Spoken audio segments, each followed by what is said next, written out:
Circle is defined using this equation where n is a positive integer, and then C1 and C2 are drawn and the area between them is shaded. That is going to be this bit here. And then C3 and C4 and the area in between is shaded, and so on, up to 100 circles being drawn. So we're going to get 50 areas. What's the total shaded area? Nice. First thing I'm going to do is get the equation for the circle. I need the radius. So we're going to get x squared minus 2nx plus y squared minus 2ny equal to 0. And I'm going to complete the square. X minus n squared. Then I'm going to minus n squared in a second, but let me do all the y one. Y minus n squared minus n squared. That's 2n squared. I can then put it on the right-hand side. And then that is actually equal to root 2n all squared. So I've got my center, which is for each one n. So you can see they're moving like 1, 1, and then 2, 2, and so on. But the key thing is this radius. So I can now work out this first blue area, for example, because I could do pi.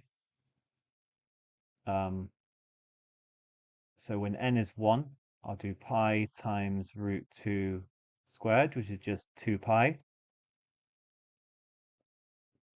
Then when n is 2, I'll do pi times root 2 squared times 2 squared, so that's 4.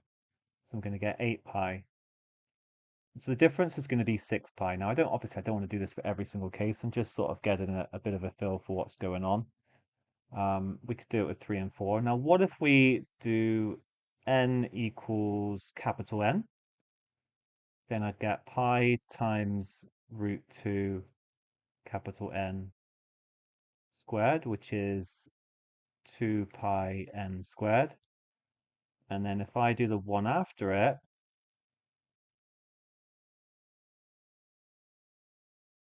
root 2 m plus 1 squared, that's going to be 2 pi m plus 1 squared. So if I subtract them,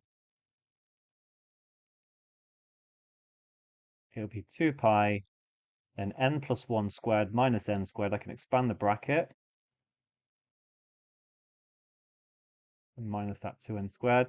So that's going to be the difference, 2n plus 1 times 2 pi. Okay, so that means the total is going to be 2 pi, and then my first n is 1. So that's where I'm going to get 3, which works with the 6 pi. And then I'm going to put in 3, which gets me 2 times 3. So next one is 7. And then I'm going to be putting in 5. So it's 11, and it's going up by 4 every time.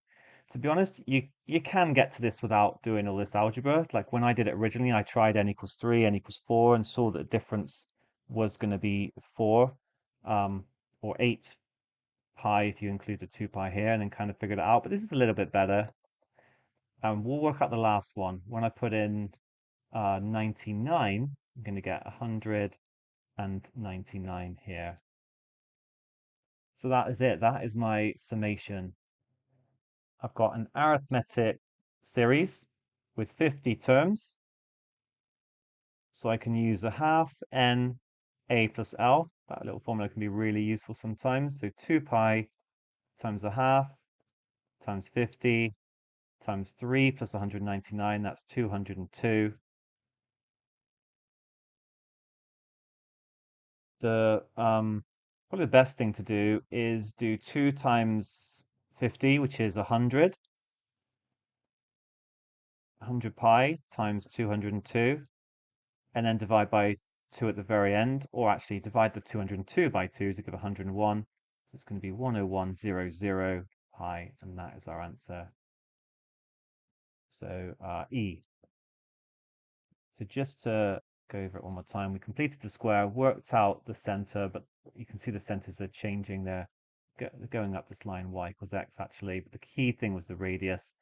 Worked out the difference between the first two. You could then go with 3 and 4, 5 and 6 and see the pattern, but even better if you just do n and n plus 1, see the difference is always this odd number.